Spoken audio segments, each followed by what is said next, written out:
और मजे की बात ये है कि 10 मतलब ये पूरे का पूरा वर्ल्ड हिस्ट्री एक के बाद दूसरा, दूसरे के बाद तीसरा, तीसरे के बाद चौथा, चौथे के बाद पांचवा, यही घटनाक्रम पढ़ना है।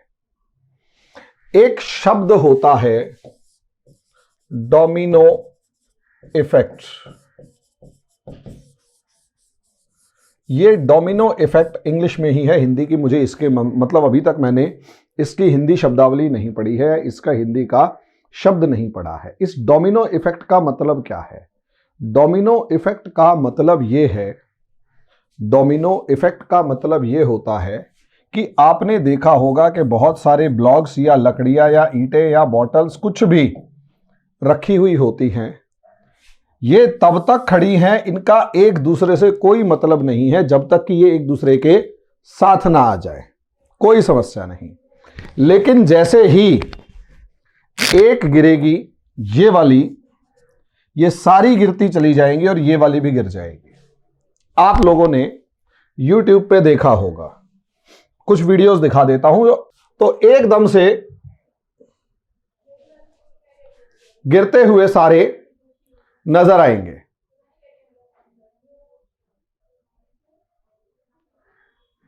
यह है डोमिनो इफेक्ट। और मजे की बात यह है, अगर आप इसकी डोमिनो इफेक्ट की बहुत सारी वीडियो देखेंगे तो बहुत सी डोमिनो इफेक्ट्स की जो वीडियो हैं वो दूर दराज के, मतलब ऐसी वीडियोस आपको दिखाई दे जाएंगी जिसके अंदर काम कहीं हो रहा है या कोई एक चीज गिरी कहां, और कभी बॉल गिर रही है, कभी कुछ। और अगर थोड़ा सा देखेंगे, इस आग को अगर आप देखते हैं तो यह भी एक तरीके का डोमिनो इफेक्ट है, और ऐसे बहुत सारे आपने देखे होंगे।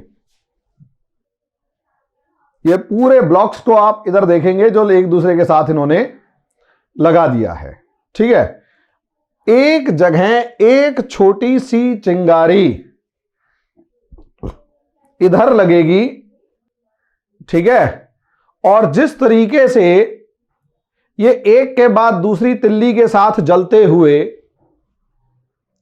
असर डालते हुए आगे बढ़ते जा रहे हैं, यहां एक जगह तिल्ली लगी थी और उसने पूरी की पूरी व्यवस्था को जला के रख दिया, पूरी की पूरी व्यवस्था को जला के रख दिया। इसी को कहा जाता है डोमिनो इफेक्ट। दुनिया इसी तरीके के इफेक्ट्स, यानी इसी तरीके के प्रभावों से चल रही होती है। दुनिया, वर्ल्ड हिस्ट्री, विश्व इतिहास इसी तरीके के प्रभावों से है। एक जगह पर एक तिल्ली लगाई थी, एक जगह आग लगाई और पूरी दुनिया जलने लग गई। समझे? पूरी दुनिया। देखिए, कोई किसी का कोई मतलब नहीं है, लेकिन सब कुछ उस आग से जलता चला गया। वर्ल्ड हिस्ट्री यही है, विश्व इतिहास यही है। एक जगह एक चिंगारी लगी, और आधुनिक विश्व इतिहास तो यही है। आधुनिक विश्व इतिहास यही है। एक जगह एक चिंगारी लगी और उस एक चिंगारी ने पूरी दुनिया को जला के रख दिया। समझे? और जो भी, अगर आप देखेंगे, चाहे किसी का कोई असर है या नहीं है, बस एक दूसरे के साथ इनके व्यवहार हैं जो जल रहे हैं। और कौन कहां जल रहा है पता नहीं, और पीछे कहां से आग आई पता नहीं। ये तो आप देख पा रहे हैं ऊपर खड़े होकर। और खास बात क्या है, एक तीली बीच में से निकाल दो, सारी आग रुक जाएगी। मैं यही चीज आपको समझाने की कोशिश कर रहा हूं कि वर्ल्ड हिस्ट्री यानी विश्व इतिहास ऐसे ही पढ़ा जाएगा। वर्ल्ड हिस्ट्री यानी विश्व इतिहास ऐसे ही पढ़ा जाएगा। यही है वर्ल्ड हिस्ट्री। समझे? इसमें आप कुछ भी करेंगे, पूरी व्यवस्था, एक तीली लगी और आखिरी तक पूरी व्यवस्था को सुलगाती चली गई और पूरी व्यवस्था को बदल के रख दिया। भाई, कहां तो सही तीलियां खड़ी हुई थी, कहां जल गई तो पूरी व्यवस्था बदल गई। यही वर्ल्ड हिस्ट्री है, यही पार्ट विश्व इतिहास है। ज्यादा दिमाग लगाने की जरूरत नहीं है, ज्यादा दिमाग लगाने की जरूरत नहीं है, यही विश्व इतिहास है, यही चलेगा। समझे? यही विश्व इतिहास है और यही चलता है पूरी दुनिया में। एक जगह, लेकिन इसमें शर्त क्या थी? ये सभी तिल्लियां एक दूसरे से जुड़ी हुई हों, और अगर मैं किसी तरीके से बीच की ये दो तीलियां हटा दूं तो यहां गिरेगा, इस पर कोई असर नहीं होगा। वर्ल्ड हिस्ट्री यही है, विश्व इतिहास इसी तरीके से कर पढ़ेंगे, और उसका बेसिक थॉट जो है वो डोमिनो इफेक्ट है मॉडर्न वर्ल्ड हिस्ट्री का। चल रहा है, आग लग रही है चारों तरफ, बदलाव हो रहा है, और वो बदलाव एक बदलाव से दूसरा, दूसरे से तीसरा, तीसरे से चौथा, चौथे से पांचवा बदलता जा रहा है। जिस दिन आप लोगों ने ये समझना शुरू कर दिया कि बदलाव निरंतर हो रहा है, बदलता जा रहा है, आप ये समझ लीजिए वर्ल्ड हिस्ट्री अच्छे से समझ में आ गई कि उसका प्रभाव क्या होगा। लेकिन शर्त क्या है? शर्त यह है, लिंक होना जरूरी है, उस लिंक को समझना जरूरी है। जब आप ये लिंक, ये कनेक्शन, ये कनेक्टिविटी, ये संबंध आपस में समझ जाएंगे, जब आप ये संबंध समझ जाएंगे, तो मैं गारंटी से कह रहा हूं इस संबंध का अगला पार्ट क्या है कि आप ये समझ जाएंगे कि आगे इसका क्या प्रभाव हो सकता है और क्या बदलाव किए जाएं कि व्यवस्था बर्बाद होने से बच जाए या अच्छी व्यवस्था आए। समझे? व्यवस्था बर्बाद होने से बचे या अच्छी व्यवस्था आए, ये कैसे किए जाएं, हमने इसी चीज को समझना है। और यही हमारी क्लास का जिस्ट होगा शुरू से लेकर आखिरी तक। शर्त क्या है? लिंक, यानी आपस में संबंध होने चाहिए। तो क्या ये संबंध कैसे स्थापित हुए? फर्स्ट फेज क्या है? विश्व में आपस में कनेक्टिविटी होने चाहिए, संबंध होना चाहिए। अभी भी तो है, अभी तो बहुत ज्यादा है। नेट के थ्रू पता लगा हिंदुस्तान में दिल्ली के चारों तरफ किसान आंदोलन चल रहा है, प्रोटेस्ट लंदन में और कनाडा में हो रहे हैं।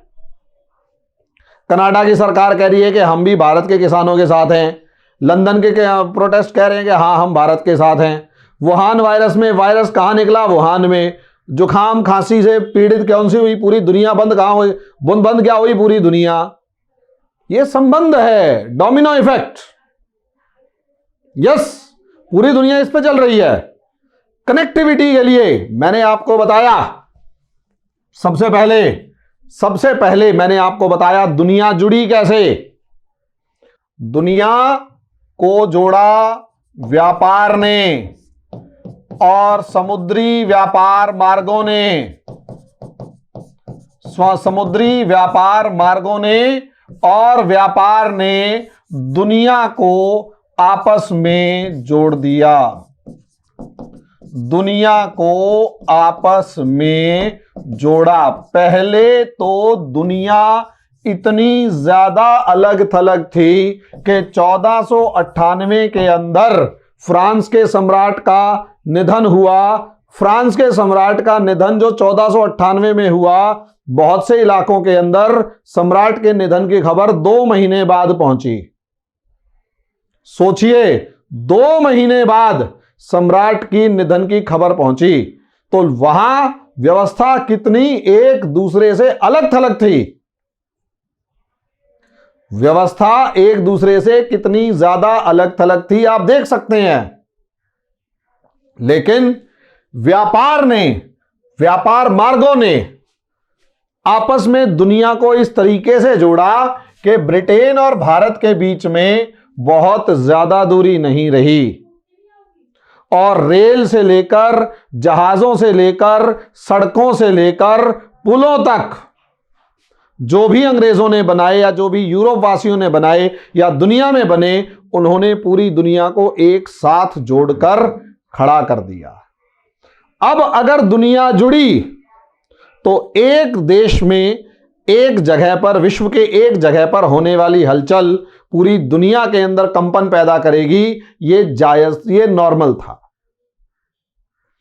एक जगह पर एक हलचल, एक व्यवस्था परिवर्तन पूरी दुनिया में कंपन पैदा करेगा, ये जायज हो चुका था, ये सुनिश्चित हो चुका था। हमें इसी व्यवस्था को पढ़ना है कि पहले कैसे व्यवस्थाएं बदली और उन्हीं व्यवस्थाओं का वो डोमिनो इफेक्ट क्या है जो सबको जलाए जा रहा है।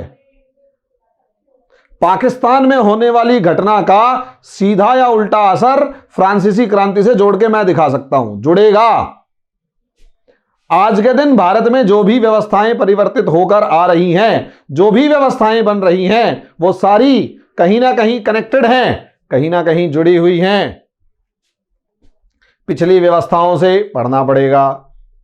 आज जो भी अंतरराष्ट्रीय संबंध चल रहे हैं, इंटरनेशनल रिलेशंस चल रहे हैं, वो सारे के सारे और कुछ नहीं, डोमिनो इफेक्ट हैं।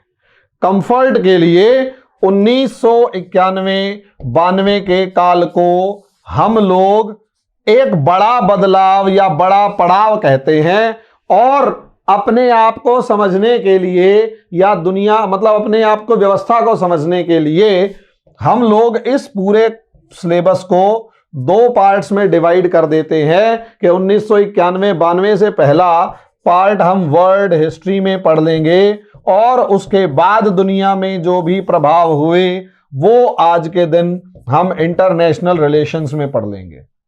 दोनों चीजें जुड़ी हुई हैं। ऐसा बिल्कुल भी नहीं है कि एक और दूसरे में किसी तरीके का कहीं कोई समानता, मतलब अलग अलग हो।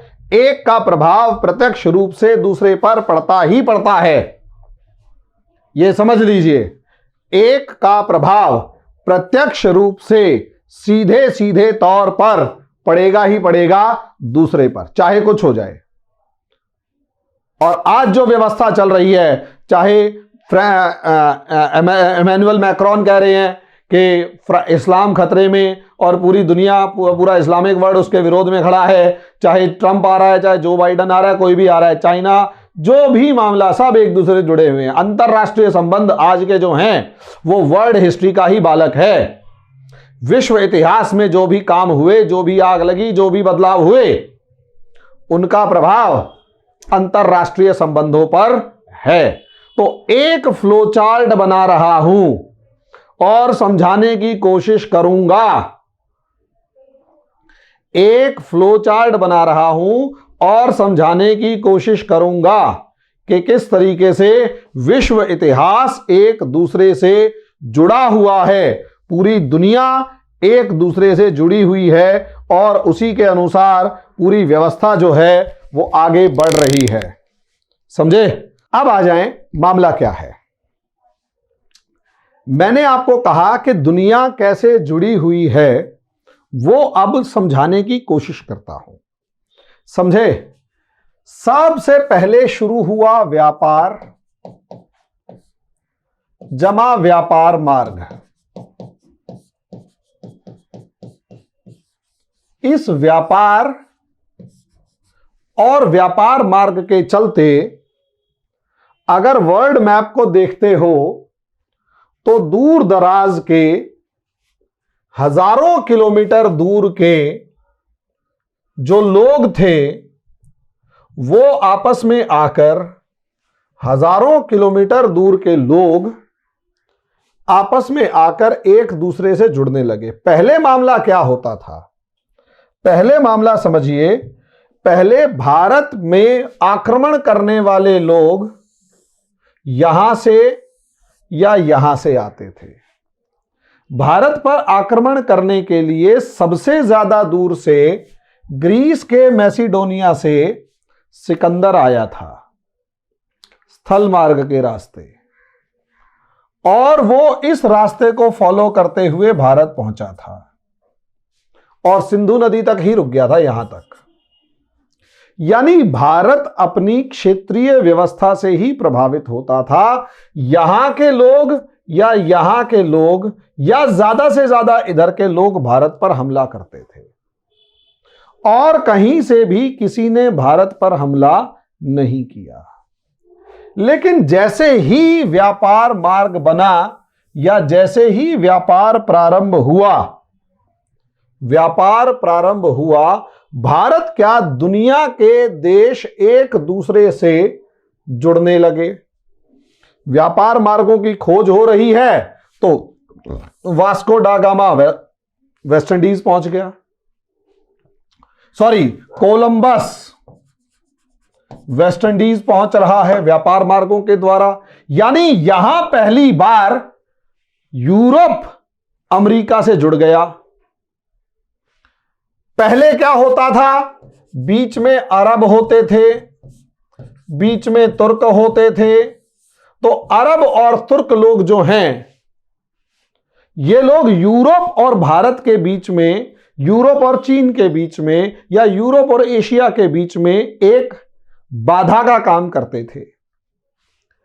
अब क्या हुआ कि इस समुद्री मार्ग का रास्ता ढूंढा गया। तो आप मलेशिया जा सकते हैं, आप चीन जा सकते हैं, भारत जा सकते हैं, म्यांमार जा सकते हैं, और सभी इलाकों के साथ संबंध बना सकते हैं और पूरे व्यापार पर नियंत्रण भी कर सकते हैं। यानी अब तुर्क और अरब जो थे वो इन लोगों के लिए बाधा नहीं रहे। अब ये लोग सीधे दुनिया के किसी भी हिस्से से बात कर सकते थे। ये लोग दक्षिण अफ्रीका जाकर सोने की खदानें ढूंढ सकते थे, समझे, यहां तंबाकू से लेकर गन्ने की खेती कर सकते थे। हर चीज दुनिया में एक दूसरे से जुड़ गई थी। अब जब हर चीज एक दूसरे से जुड़ गई और रोज हजारों जहाज समंदर में एक दूसरे से, एक जगह से दूसरी जगह की यात्राएं कर रहे होते थे हर समय, तो अब, और समान मजे की बात यह है, इन व्यापार मार्गों के आने की वजह से इन समुद्र तटों को अंदर के इलाकों से जोड़ने वाले व्यापार मार्ग भी विकसित होने लगे। यानी व्यवस्थाएं आपस में ज्यादा तेजी से जुड़ने लगी। व्यवस्थाएं आपस में जब ज्यादा तेजी से जुड़ने लग जाएंगी, हर देश एक दूसरे के साथ जुड़ने लगा, तो जो यहां विचार है, जो यहां व्यवस्था है, जो यहां परिवर्तन है, वो सब पूरी दुनिया में प्रभाव डालेगा। और पूरी दुनिया में जो हो रहा है वो यूरोप पर प्रभाव डालेगा। यानी पहली बार व्यापार और वाणिज्य ने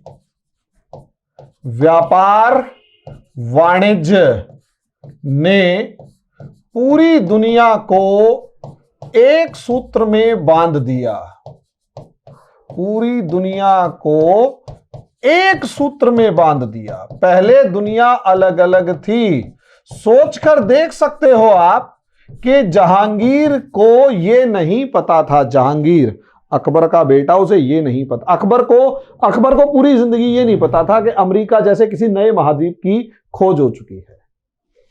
अमेरिका की खोज हुई 1492 में। अकबर का शासनकाल था 1556 से लेकर 1605 तक, 100 साल तक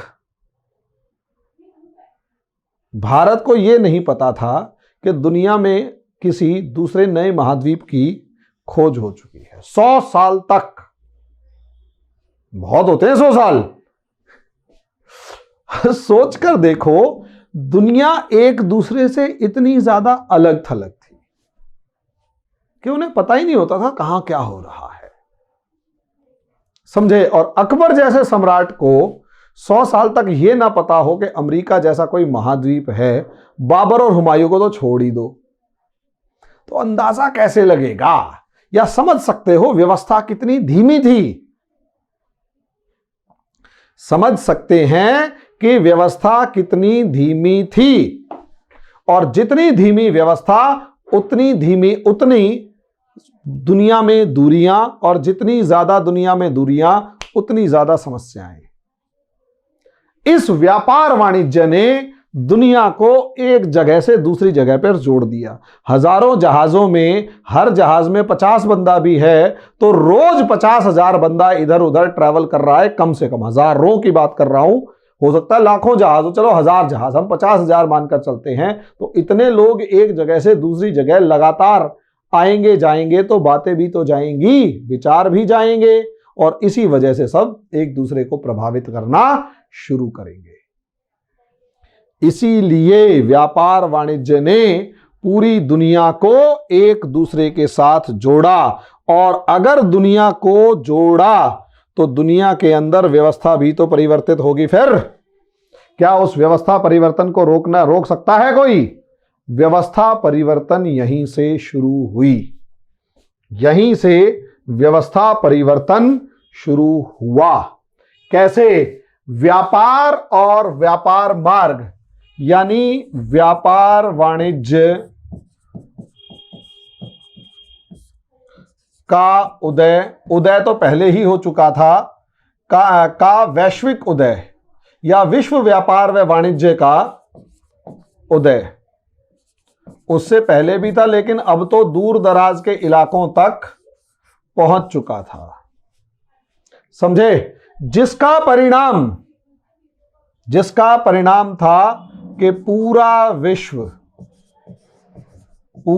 विश्व एक सूत्र में बंधता चला गया, एक सूत्र में बंधता चला गया। पूरी दुनिया एक सूत्र में बंध गई, एक धागे के अंदर जुड़ गई, तैयार हो गई।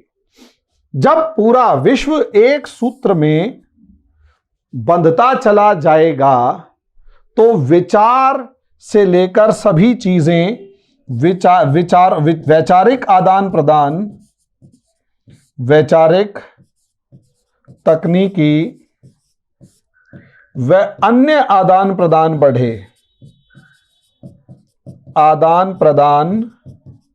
बढ़े। व्यवस्था से लेकर हर चीज देखी जा रही थी, व्यवस्था से लेकर हर चीज यहां पर देखी जा रही थी या देखने की कोशिश की जा रही थी। समझे? यहां पर ऐसे में वैचारिक और तकनीकी आदान प्रदान की बात कर रहा था मैं। आदान प्रदान की बात कर रहा था। इस वैचारिक और तकनीकी आदान प्रदान को यदि देखा जाए तो यहां एक तरफ तो औद्योगिक क्रांति होती है और इसने दुनिया को सबसे ज्यादा बदल के रखा। सबसे ज्यादा अगर किसी ने बदला तो औद्योगिक क्रांति ने बदला। औद्योगिक क्रांति ने नए बाजारों की खोज को बढ़ावा दिया। नए बाजारों की खोज को बढ़ावा दिया। नए बाजारों की खोज के साथ नए बाजारों की खोज को बढ़ावा दिया और नए बाजारों की खोज के साथ व्यापारिक एकाधिकार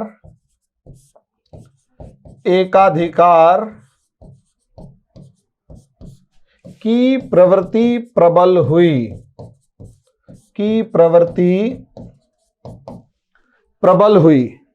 व्यापारिक एकाधिकार की प्रवृत्ति प्रबल हुई और जैसे ही व्यापारिक एकाधिकार की प्रवृत्ति प्रबल हुई, जैसे ही व्यापारिक एकाधिकार की प्रवृत्ति प्रबल हुई, यहां से उपनिवेशवाद को बढ़ावा दिया और ये उपनिवेशवाद को बढ़ावा मिला।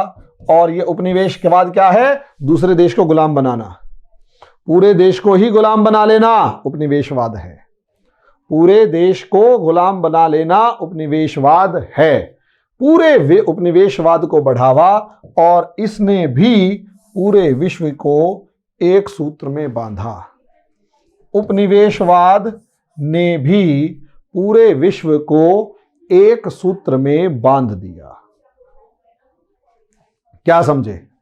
इसने भी पूरे विश्व को एक सूत्र में बांध दिया। समझे? पूरा विश्व एक सूत्र में बंधता चला गया। ऐसे में सबसे ज्यादा पहले अमेरिकी क्रांति होती है। अमेरिका के 13 राज्य होते थे और वो ब्रिटेन के उपनिवेश होते थे। अमेरिका के 13 राज्य थे और वो 13 के 13 राज्य ब्रिटेन के उपनिवेश होते थे। समझे? अब अमेरिका के लोगों ने, अमेरिका के लोग खुद भी अंग्रेज थे, इनके पूर्वज ब्रिटेन से ही आए थे। समझे? अमेरिका के लोगों ने ब्रिटेन के लोगों को मार भगाया और ये कहा, ब्रिटेन को भगाकर ये कहा कि अमेरिका हमारा है और यहां के संसाधन भी हमारे हैं, यहां से दफा हो जाओ। और ब्रिटेन को अमेरिका ने भगा दिया। अमेरिकी क्रांति, ये पहली वो ज्वाला थी जो औद्योगिक क्रांति के अलावा पहली बार जगी थी और इसीलिए इसको विश्व क्रांतियों की जननी कहा जाता है। विश्व क्रांतियों की जननी कहा जाता है। विश्व की सभी क्रांतियों की जननी अमेरिका है। अमेरिकी क्रांति होती है 1776 से लेकर 84 के बीच तक। 83 और 84 में पेरिस समझौता इनका हो जाता है। अब मजे की बात देखो, अमेरिकी क्रांति में कुछ फ्रांसीसी सैनिक अमेरिका वासियों की सपोर्ट करने के लिए पहुंचे थे। फ्रांस ने अपनी सेना अमेरिका भेजी, फ्रांस की अमेरिका की आजादी की लड़ाई करवाने के लिए। फ्रांस में पहले ही समस्याएं चल रही थी। आगे पढ़ेंगे कि अमेरिका की मदद करने की वजह से फ्रांस जो था वो कंगाल हो गया और फ्रांस कंगाल होने की वजह से, फ्रांस के कंगाल होने की वजह से पूरी की पूरी व्यवस्था चरमरा गई। और जो सैनिक अमेरिका में, फ्रांस के सैनिक अमेरिका में मदद करके आए थे, उन्होंने फ्रांस में आकर बदलाव को की सोचना शुरू किया और 1789 के अंदर फ्रांसीसी क्रांति हो जाती है। इतना समझ लीजिए, 1789 में फ्रांसीसी क्रांति हो जाती है प्रॉपर।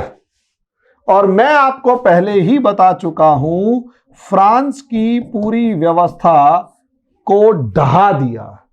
फ्रांस की पुरानी व्यवस्था को ढहाया, पुरानी व्यवस्था को ढहाया।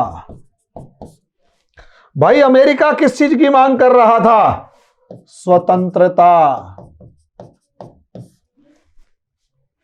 फ्रांसीसी क्रांति किसकी मांग कर रही थी? स्वतंत्रता, समानता, बंधुत्व। भाई फ्रांस की पुरानी क्रांति ने व्यवस्था को ढहा दिया। सारे राजा, राज परिवार, खानदान सब मार डाला। राजा, राज परिवार, खानदान सब समाप्त। अब इसने क्या किया मैं फिर बता चुका हूं इसके बारे में। फ्रांसीसी क्रांति ने नेपोलियन का उदय किया और नेपोलियन का उदय हुआ और नेपोलियन ने इस क्रांति के चलते पूरे यूरोप की व्यवस्था को ढहा दिया। व्यवस्था को ढहा दिया।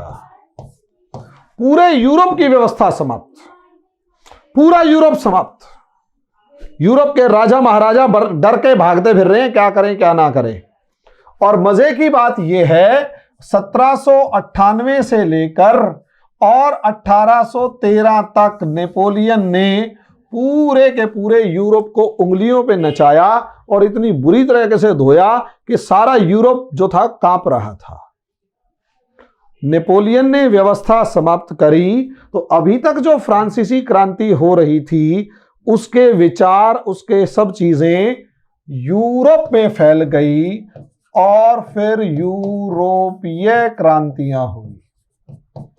रही सही कसर, जो काम नेपोलियन नहीं कर पाया वो यूरोप की 1830 की और 48 की क्रांतियों ने कर दिया। पूरे यूरोप में व्यवस्था परिवर्तन, पूरे यूरोप में व्यवस्था परिवर्तन हुआ, व्यवस्था परिवर्तन हो गया। या तो राजाओं ने संविधान मान लिया या फिर वो राजा मारे गए। अभी भी कुछ थे जो बदलने और सुधरने को तैयार नहीं थे, अभी उनका नंबर आना था। लेकिन अभी दो नई चीजों का उदय होना था और वो था इन यूरोपीय क्रांतियों की वजह से जर्मनी व इटली जैसे नए राष्ट्रों का उदय। जर्मनी और इटली जैसे नए राष्ट्रों का उदय, और क्योंकि राष्ट्र थे तो यहां पर भी औद्योगिक क्रांति हुई। नए राष्ट्र उदय हुए तो यहां पर भी औद्योगिक क्रांति हुई। और यहां औद्योगिक क्रांति होने के चलते, यहां औद्योगिक क्रांति होने के चलते इन्हें भी क्या चाहिए? नए बाजारों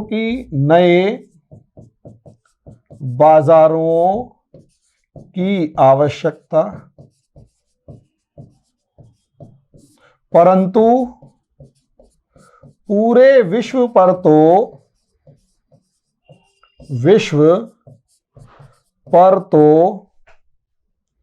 ब्रिटेन व फ्रांस का कब्जा, ब्रिटेन व फ्रांस का कब्जा था। भाई भारत पर किसका कब्जा था? ब्रिटेन पर। अफ्रीका के सबसे ज्यादा राष्ट्रों पर किसका कब्जा था? फ्रांस का।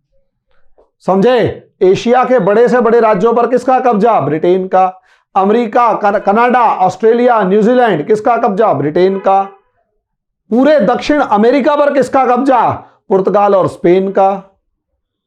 कहने का शॉर्ट में मतलब यह है पूरी दुनिया पर पहले से कब्जा था और नए राष्ट्र जो हैं वो ये कह रहे हैं हमें उपनिवेश चाहिए। पुराने वाले कहते हैं हमारे से मत मांग, कहीं और जाके ले ले। दोनों के बीच में ठन गई, पूरी व्यवस्था दोनों के बीच में ठन गई। और यहीं से समझे पुराने राष्ट्रों व नए राष्ट्रों में पुराने राष्ट्रों व नए राष्ट्रों में आपसी संघर्ष, उपनिवेश पर कब्जा करने के लिए संघर्ष, उपनिवेशों पर कब्जा करने के लिए संघर्ष।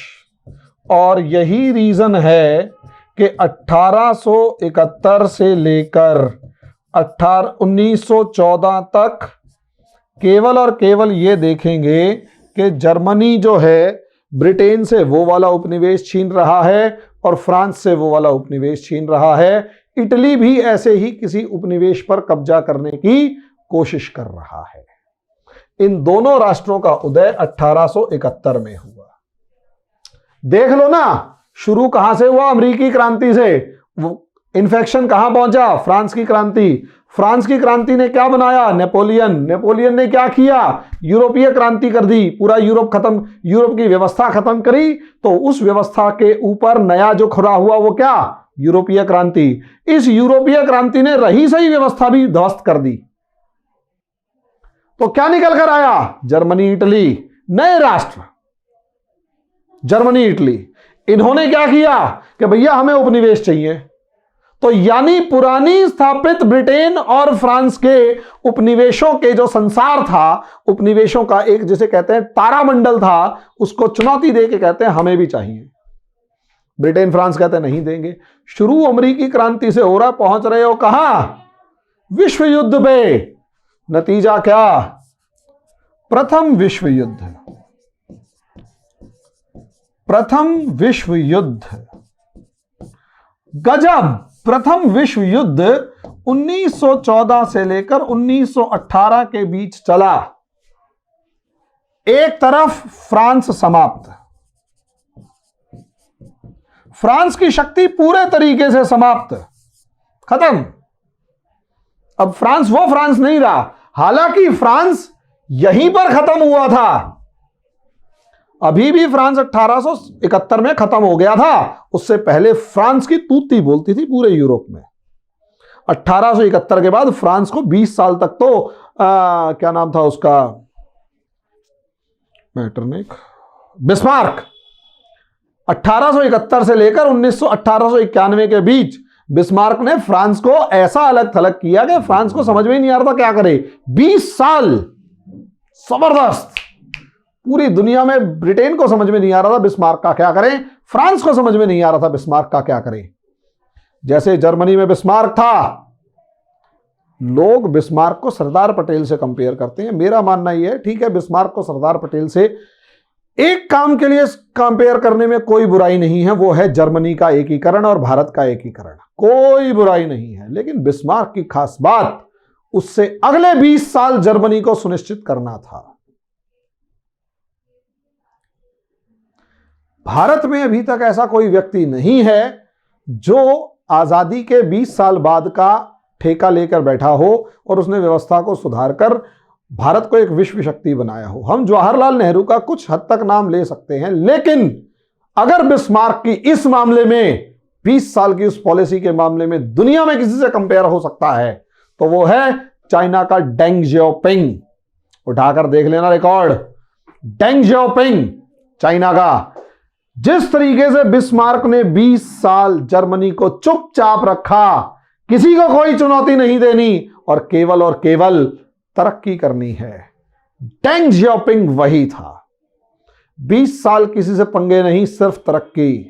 1980 के आसपास डेंग जियाओपिंग आते हैं और 1990 के बीच तक या सन 2000 तक चीन को वो बना के जाते हैं कि पूरी दुनिया हतप्रद है। हुआ क्या? अमेरिका का बाप बना हुआ है चीन।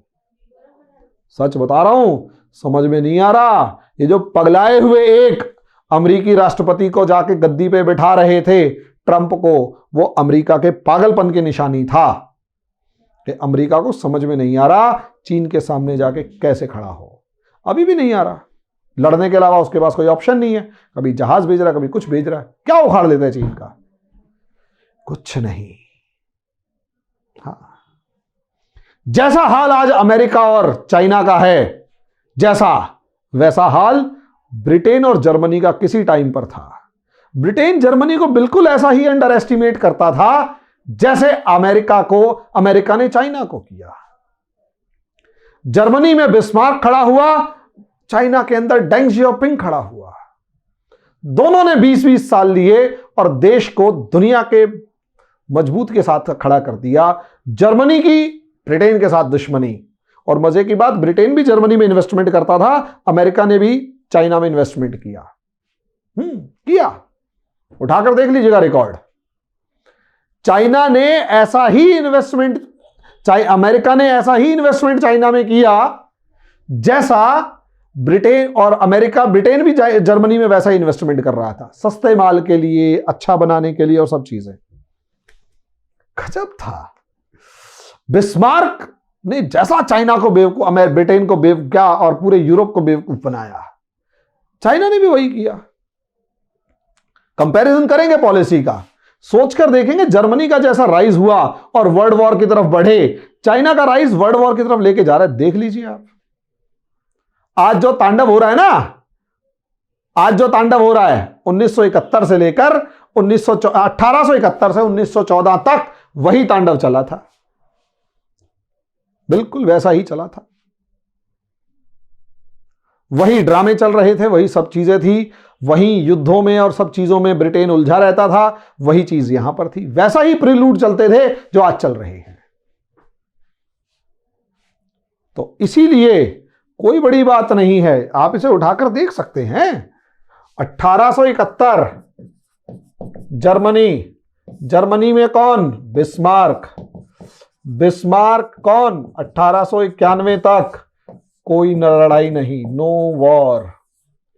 चाइना 1980 के दशक के अंदर, 1980 से लेकर सन 2000 के बीच डेंग जियोपिंग अलग अलग फॉर्म में आए। डेंग जियोपिंग, समझे? 20 साल तक चाइना ने पूरी दुनिया को से अपने आप को छुपा कर रखा, समझे? पूरी दुनिया से अपने आप को छुपा कर रखा, यहां तक कि 2 ओलंपिक्स में भी अपने खिलाड़ी नहीं भेजे, कि नहीं भेज रहे, सिर्फ डेवलपमेंट। सन 2000 तक इंडिया और चाइना की जीडीपी ग्रोथ सेम बताते हैं, लेकिन चाइना इंफ्रास्ट्रक्चर डेवलपमेंट कर रहा था और हमारे यहां वाले अभी स्टेबल गवर्नमेंट ढूंढ रहे थे। भारत में पूरा फेज खाली है। भारत में उठाकर देख लो क्या था 1980 के दशक से लेकर सन 2000 तक, उठाकर देख लो। आप लोगों के यहां क्या था? चाइना में कोई प्रॉब्लम नहीं, चुपचाप बैठा हुआ आराम से। आप क्या कर रहे थे? सबसे पहले तो जी आप क्या नाम है, वो इमरजेंसी, वो 1975 वाली इमरजेंसी, जब चाइना ने 1976 में अमेरिका के साथ हाथ मिलाना शुरू किया तो उसने तरक्की करनी शुरू करी, आपके यहां उठापटक शुरू हो गई। मोरारजी देसाई और चौधरी चरण सिंह आ रहे हैं, फिर इंदिरा गांधी आ रही है। इंदिरा गांधी के बाद फिर तुम्हारा कौन सा? खालिस्तान इशू। यहां खालिस्तान चल रहा है, वो तरक्की कर रहे हैं। उसके बाद राजीव गांधी से लेकर रथ यात्रा, राम मंदिर, शाहबहानों से लेकर सब चीजें चल रही हैं। राजीव गांधी को पता ही नहीं। तुम्हारे यहां पर एक ऐसा प्रधानमंत्री बैठा जो आज प्रधानमंत्री बनने से पहले हवाई जहाज उड़ाते थे और इटली के रेस्टोरेंट में खाना खाते थे। वहां तरक्की हो रही है। उसके बाद 1989 से लेकर 2000 तक ही लगा लो ना, 2004 तक, या फिर चलो 1999 तक, आपके यहां कैसी सरकारें आ रही हैं? खजाना खाली हो रहा है। क्या? कभी वीपी सिंह, ओबीसी आंदोलन, कभी चंद्रशेखर सुबह उठे 101 बुखार के अंदर जाके शपथ ले रहे हैं, समझे? उसके बाद पीवी नरसिम्हा राव, मिलीजुली सरकार, माइनॉरिटी गवर्नमेंट चला रहे हैं। ठीक है, वो तो शुक्र मनाओ कि प्रधानमंत्री आपके वो वित्त मंत्री मनमोहन सिंह थे, भारत को निकाल ले गए, वरना तो टुकड़े टुकड़े हो जाने थे, फिर किसी को करने की जरूरत थोड़ा ना थी।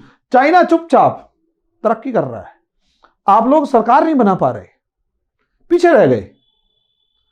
भाई पॉलिटिकल इंस्टेबिलिटी थी ना तुम्हारे यहां, and politics is the guardian of economy.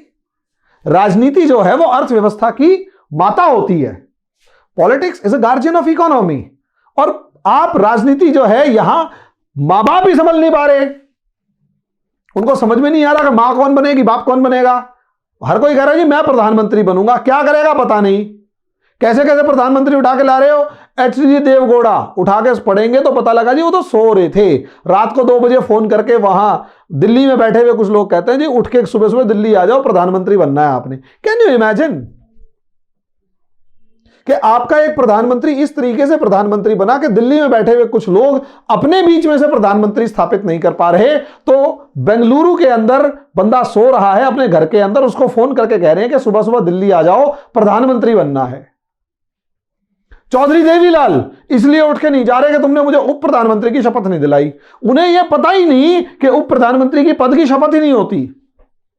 मतलब ऐसे ऐसे लोगों को तुमने ऐसे ऐसे ड्रामे अपने पटल पर देखे हैं, तो आप कैसे उम्मीद करते हैं कि आप चाइना से तरक्की कर जाओगे, चाइना से आगे बढ़ जाओगे। 20 साल चुप बैठा हुआ था। जब तुम्हारे यहां उठा पटक चल रही थी, दुनिया तालियां बजा रही थी, मजे ले रही थी कि कौन सी सरकार आई, कौन सी गई, आया राम गया राम। अबे आया राम गया राम, प्रधानमंत्री तक के ऊपर पहुंच चुका है। 13 दिन का प्रधानमंत्री, सोचने वाली बात है यार।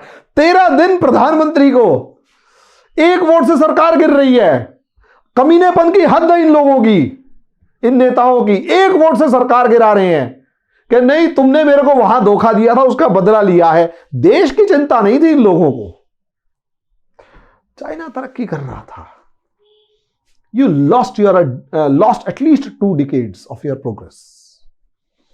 आप अपनी तरक्की के 2 डिकेड्स बर्बाद कर चुके थे। इतिहास इसीलिए तो पढ़ना जरूरी है, इसीलिए तो हिस्ट्री पढ़नी जरूरी है कि तुम्हारे यहां प्रधानमंत्री डिसाइड नहीं हो रहा और वो तरक्की कर गया। किसको कॉपी कर रहा है? जर्मनी को। एग्जैक्टली वही 20 साल, 20 साल पूरे आपके यहां डिसाइड ही नहीं हो रहा। 2000 में जाने के बाद आपको 1999 के बाद पहली बार मिलीजुली सरकार सही किसी ना किसी तरीके सरकारें आनी शुरू हुई। तो देखो ना 2014 के अंदर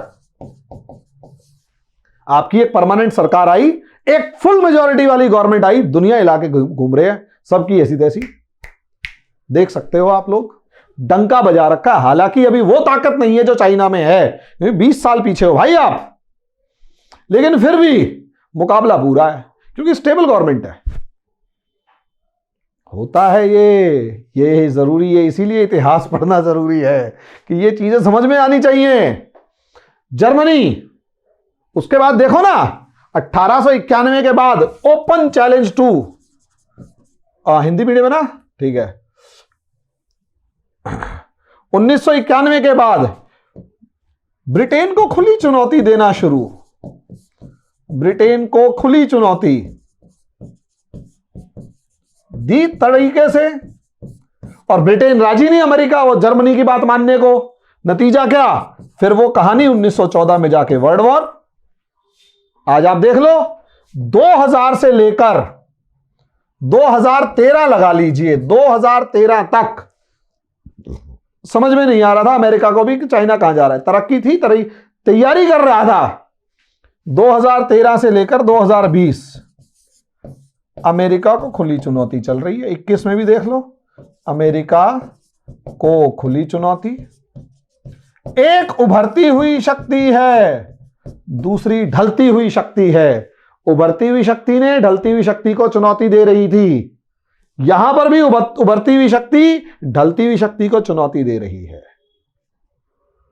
मार्ग खोजे जा रहे हैं, दुनिया बदल रही है, व्यवस्था परिवर्तन हो रहा है। कोई फर्क हो तो बता दो। ओपन है। और भारत क्यों पीछे है भाई? अल्टीमेट गोल तो हमारा भारत है ना, तो भारत क्यों पीछे है और क्यों भारत को एक स्टेबल गवर्नमेंट चाहिए और क्यों हमारी राजनीतिक व्यवस्था इस तरीके से है कि बाढ़ में गई स्टेबल गवर्नमेंट। मुझे तो सिर्फ और सिर्फ अब राजनीति करनी है, झूठ हो चाहे सच हो। मैंने कहा, मतलब आंदोलनकारी आजकल यही तो कर रहे हैं। पिछले 2 आंदोलन तो मुझे यही दिखाई दे रहे हैं। पिछले भारत के 2 आंदोलन क्या हैं? शाहीन बाग में हम नहीं मानेंगे, ना कोई नेता ना और कुछ। कानून वापस लेते हो तो बताओ, वरना हम बैठे हुए हैं, बाढ़ में जाए देश, कोई मतलब नहीं। कानून वापस लो। कानून क्या है पता नहीं, क्या कानून है पता ही नहीं। अरे यार, you are in competition on another platform. आप किसी और दूसरे प्लेटफॉर्म पर कंपटीशन में हैं। शाहीन बाग की 4 दादियों को बिठा दिए जिन्हें कानून तक नहीं पता, और कंपटीशन हो रहा है चाइना से। किसान आंदोलन के अंदर 95% तक, 98% तक कानून किसानों के फेवर में है। जिद पे अड़े हुए हैं कि कानून वापस लो, नहीं तो अच्छा नहीं होगा। सरकार तो तुमने घेर के बिठानी है ना। अबे समझना नहीं है कि बीच का रास्ता क्या है और कंपटीशन तुम्हारा कहीं और है। और ये कड़वी सच्चाई है, ये कड़वी सच्चाई है। ऐसा होता है, यही कारण है तुम्हारे यहां ओवर डेमोक्रेसी। जरा सी बात में मांग सही है गलत, उससे मतलब नहीं है। उससे तो हमें मतलब ही नहीं है कि मांग सही है या गलत। हमें केवल इस चीज से मतलब है कि भैया मेरे को सरकार गिरानी है, इस सरकार को बदनाम करके कैसे भी गिराना है। यह चीज ट्रंप के मामले में देख लीजिए, अमेरिका में डेमोक्रेसी, लोकतंत्र की सबसे बड़ी बुराई यही तो है। अमेरिका में संस्थान मजबूत हैं तो वो चीजों को हैंडल कर जाते हैं। भारत में संस्थाओं के अंदर समस्या है, सुप्रीम कोर्ट के नहीं मान रहे, सुप्रीम कोर्ट तक की नहीं मान रहे। सुप्रीम कोर्ट ने ऐसी ही एक डेलीगेशन शाहीन बाग के मामले में बिठाई, क्या ड्रामा हुआ, नहीं जी हम नहीं मानते, कानून वापस। सरकार को घुटनों पे लाएंगे और ये मेरी ताकत है। देश से मतलब नहीं है कि सरकार कमजोर आ जाएगी, दूसरा प्रधानमंत्री आएगा वो व्यवस्था सुधारेगा नहीं सुधारेगा, ना ना ना ना, हम तो सरकार को घुटनों के बल लाएंगे। सुप्रीम कोर्ट कौन, सुप्रीम कोर्ट हम तो नहीं जानते, बात भी नहीं करी सुप्रीम कोर्ट से शाहीन बाग वालों ने, कहां बात करी। तीस्ता शीतलवाड़ जैसी पीछे खड़े होके लड़कियों को समझा रही है कि ये 5 ही सवाल पूछो ना, छठा मत पूछना, और इन सवालों के जवाब वो दे नहीं पाएंगे कि कानून वापस क्यों नहीं होगा। बकवास ड्रामा शुरू किया। किसानों का भी यही है, 95% तो कोई समस्या नहीं, लेकिन डर ऐसा बिठा दिया विपक्ष ने, और आम आदमी उसे पता नहीं तो डर गया तो सड़कों पे, और सरकार दुश्मन। फ्रंट पे क्या हो रहा है पता नहीं, बाकी और जगह क्या हो रहा है पता नहीं। स्टूडेंट आंदोलन का देख लो, स्टूडेंटों के साथ भी यही था, वो बेरोजगारी आंदोलन एकदम से कैंपेन चला, वो डिसलाइक का एक वो पूरा शुरू हो गया। क्या था वो, यही था कि आपने ये नहीं निकाला। मैंने कईयों से बात करी, सर आपको अगर नौकरी ना मिलती तो बताओ। यार नौकरी तो सरकार बिना नौकरों के नौकरी कर लेगी क्या, लेकिन प्रॉब्लम क्या है कि हम लोकतंत्र में हैं और हमारा जो बोलने का अधिकार है वो इतना ज्यादा होना चाहिए कि सरकार भाड़ में जाए, हम ताकतवर हैं। बाकी विदेश नीति तो किसी को समझ में ही नहीं आती। फिर चाइना से कंपेयर किया जाएगा कि हम चाइना की तरह क्यों नहीं हो, इसलिए नहीं हो क्योंकि सरकार की तो मान नहीं रहे। पता सरकार को है, बता तुम रहे हो, माननी तुमने सुप्रीम कोर्ट की भी नहीं, सरकार की भी नहीं, सब चोर तुम शाह, तुम सही, नतीजा तुम्हारे सामने है। फिर किस मुंह से कंपेयर करते हो कि हम चीन से पीछे रह गए। तुम चीन से क्या नेपाल से भी पीछे रहने वाले हो थोड़े दिन में। भाई बांग्लादेश आगे निकल गया, क्यों निकल गया, तुम्हारे वाले ड्रामे नहीं है। जरा सी बात पे सड़कों पे आके वो प्रोटेस्ट नहीं कर रहे, आगे निकल गया। अभी नेपाल गया, वो बांग्लादेश का, अभी बहुत सारे आगे निकलेंगे। फिर कम से कम ये उम्मीद ना की जाए कि जी हम पीछे रह गए या कमजोर रह गए या गरीब रह गए या वो आगे निकल गया। वो तो आगे निकलेगा जब तुम सरकार की बात नहीं मान रहे। और बेफालतू के प्रोटेस्ट इस तरीके से कि नहीं कानून वापस होने चाहिए वरना हमारी नहीं चली, कहां से चलेगी तुम्हारी। विश्व इतिहास पढ़ो, समझ में आ जाएगा कि जिस देश की जनता ने सरकार की टांग खींच के गिराया है तो देश आगे नहीं बढ़ा है। और गंदी राजनीति, ओछी राजनीति, बिना मुद्दों की अड़ियल पने वाली राजनीति, विचारहीन आंदोलन, ये आपको समस्याएं क्रिएट करवाएंगे। और ये कड़वी सच्चाई है, कड़वी सच्चाई। एक हैवक क्रिएट किया जा रहा है। आप देख लेंगे तीनों के बीच में, किस मुंह से आप कहेंगे। एक खुली चुनौती दे रहा है, बॉर्डर पे तुम्हारे भी सर पे बैठा हुआ है, आउटकम क्या है, कुछ भी नहीं। आगे होता है ये, और यही दुनिया चल रही है, इसी तरीके से चल रही है, समझे। अब अगला मसला क्या है, अगला मसला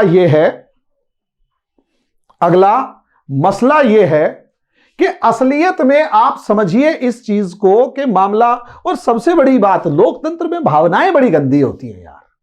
हर मामले को आप भावनात्मक का बना दो, हर मामले को अपनी इज्जत से जोड़ दो, उसकी ईगो से जोड़ दो कि सरकार तुम्हारे सामने झुकती है, यानी तुम देखना, अगर झुक गई तो वो इसका मतलब ठीक है, झुक गई तो सरकार की बेइज्जती, नहीं झुकी तो सरकार खराब और तुम्हारी बेइज्जती, इसलिए झुका के छोड़ना। आदमी फिर उसे जीने और मरने की लड़ाई मान लेता है। और यह व्यवस्थाओं में इस समय चल रहा है और तगड़े तरीके से चल रहा है, बहुत तगड़े तरीके से चल रहा है। व्यवस्था में सरकार को झुका के मानेंगे चाहे कुछ हो जाए, सरकार को काम नहीं करने देंगे। आप आउटकम देख सकते हैं आपका कहां जा रहा है। हम तो पढ़ते हैं ना, मैंने फेसबुक यूट्यूब तक छोड़ दिया, कोई बात नहीं करनी। कारण क्या है, क्योंकि गधों की फौज बाहर खड़ी हुई है जो सिर्फ वो सुनना चाहती है जो उसके मन में चल रहा है, ताकि हम उसे सर्टिफाई कर दें कि हां आप बिल्कुल सही कह रहे हैं। देश तो बाद में बात करेंगे, देश का क्या क्या पता, देश चीन से लड़ लेंगे हम लोग। अरे वो ड्रोन का मामला है भाई, वो तुम्हारे बंदे नहीं भेजेगा लड़ने के लिए, वो टेक्निक भेजेगा और पैसा भेजेगा, और हमारे सपूत फिर वो जो ताबूत में आएंगे ना, तब पता लगेगी कि मामला क्या है। समस्याएं बहुत हैं और आप पिछड़ रहे हो, आपको यही समझ में नहीं आ रहा। और जो तुम्हारे विपक्ष में बोलेगा उसी को तुम इतना लांछन लगा दो, इतना लांछन लगा दो, चाहे वो सुप्रीम कोर्ट ही क्यों ना हुई, कि वो बोल ही ना पाए। और फिर कहो हमने तो गांधी वाला आंदोलन किया। गांधी के आंदोलन के बारे में भैया हो, गांधी जो है उसने सबसे बढ़िया आंदोलन ये करते थे कि एक समय तक वो आंदोलन करते थे, और उसके बाद एक समय तक आंदोलन करते थे, और आंदोलन करने के बाद जब उन्हें लगता था कि व्यवस्था में कुछ सही हो रहा है या अंग्रेजों से किसी तरीके की सहमति बना लेनी चाहिए, तो वो पीछे भी हट जाते थे, क्योंकि उन्हें अपनी नेतृत्व क्षमता पर भरोसा था। यहां कोई नेता ही नहीं आता, छद्म युद्ध किया जाता है, छद्म युद्ध। और यह आपकी सबसे बड़ी कमजोरी है। छद्म युद्ध आपके विपक्ष की सबसे बड़ी कमजोरी है, क्योंकि वो इतना क्षमतावान नहीं है कि वो सामने आ पाए। तो दो आंदोलन आपके देश को जहां लेकर जा रहे हैं, अब गांधी के आंदोलनों से अगर देखते हैं तो गांधी जी फिर परवाह नहीं करते थे और अपने आंदोलन को वापस ले लेते थे। यहां टिकैत से लेकर जितने नेता हैं, इन लोगों को पता ही नहीं है कि आंदोलन वापस कैसे ले। जानते वो भी हैं, लेकिन उनकी तो खैर अपनी अपनी राजनीति है भाई, उनकी आड़तिये चल रहे हैं। लेकिन इन लोगों को पता नहीं है कि इन्हें पता है अगर आंदोलन वापस तो जनता इनका साथ छोड़ जाएगी। गांधी जी को पता था कि मैं जनता को समझा सकता हूं आंदोलन के बाद भी कि वापस लेके दोबारा तैयारी करेंगे और आगे बढ़ेंगे, सुधार के लिए काम करेंगे। ये लोग आंदोलन चला रहे हैं, इन्हें खुद ही नहीं पता कहां से चल रहा है। और फिर उसके बाद दावा अगर ये करना कि भाई हम तो, ये कहीं नहीं ले जा रहा देश को, ये आंदोलन देश को कहीं पर भी नहीं लेकर जा रहा है, ये याद रखिएगा। खैर, हम अमेरिकी क्रांति पर आ रहे थे।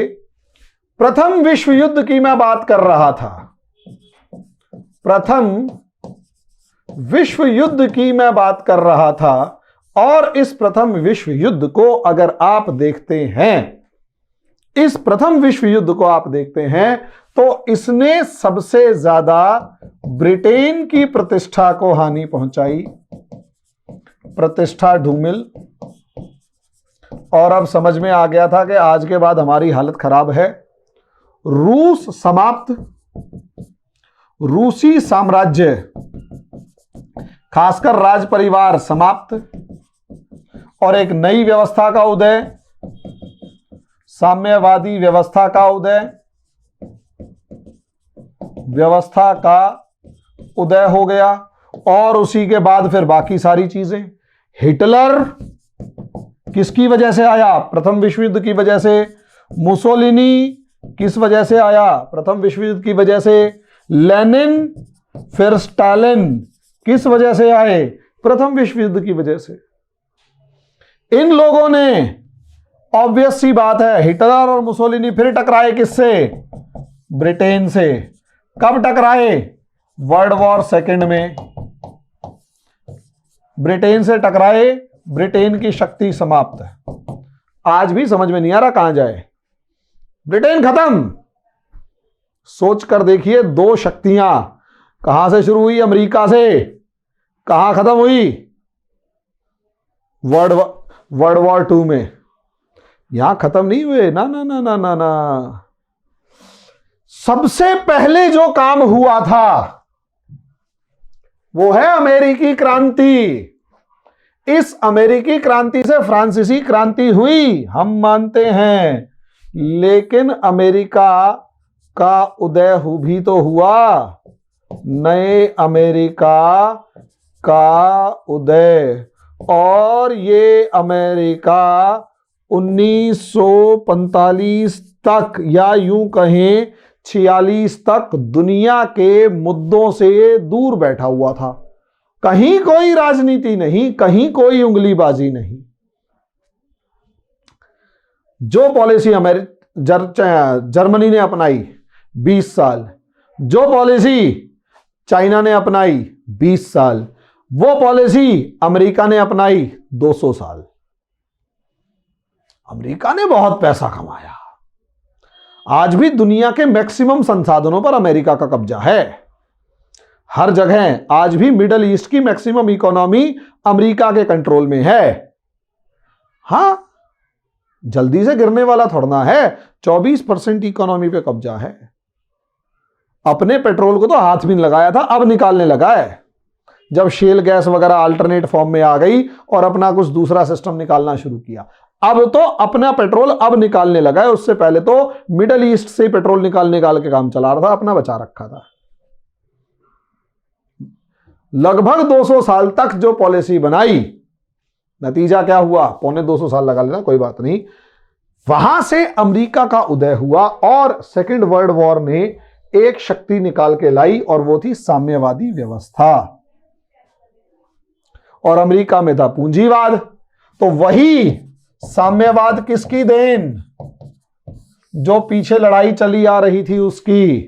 पूरी क्रांति की रूसी क्रांति आ चुकी है, इसी को रूसी क्रांति कहा गया। प्रथम विश्व युद्ध में ही रूसी क्रांति हुई, वरना नहीं होती। यानी प्रथम विश्व युद्ध का एक परिणाम क्या? रूसी क्रांति। रूसी क्रांति ने क्या किया? एक नई व्यवस्था दी। कौन सी नई व्यवस्था? जो समानता की बात करती है, कंपनी को मार भगाती है। और दूसरा पूंजीवाद, जो स्वतंत्रता की बात करता है और ये कहता है कि व्यक्ति जो है वो स्वतंत्र है कमाने के लिए, जितना कमाए उतना अच्छा है। दोनों अलग अलग अधिकारों की बात कर रही हैं। एक समानता की बात कर रहा है, दूसरी स्वतंत्रता की बात कर रहा है। एक का लीडर बना सोवियत संघ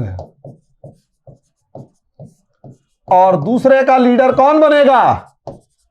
अमेरिका।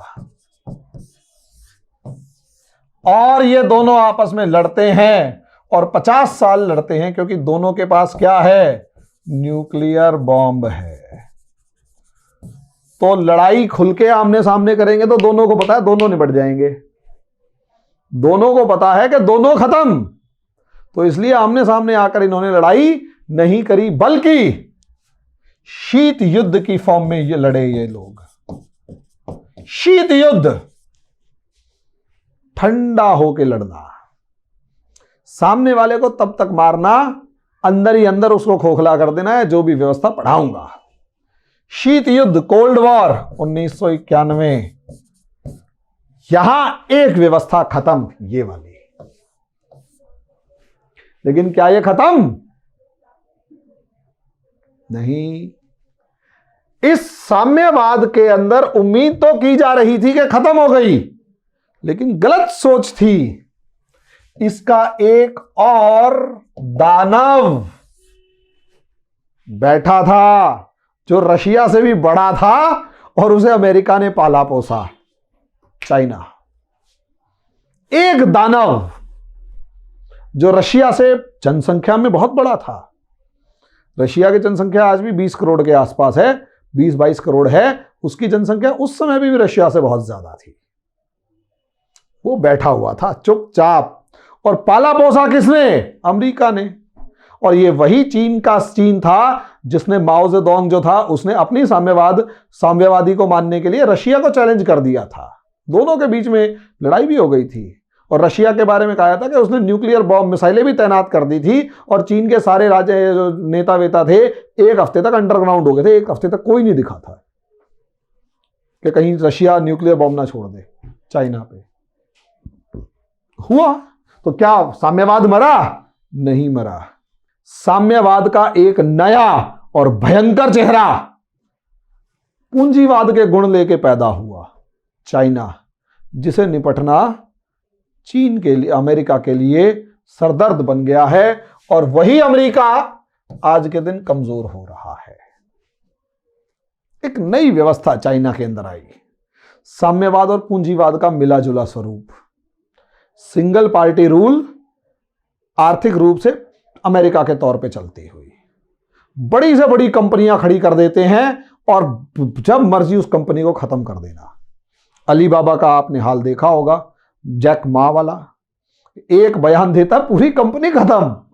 कंपनी खत्म मतलब धीरे धीरे गायब, धीरे धीरे। वो स्टॉक मार्केट ऐसे नीचे गिर रही है, कुछ कहने की हद नहीं, बंदा एक हफ्ते तक गायब।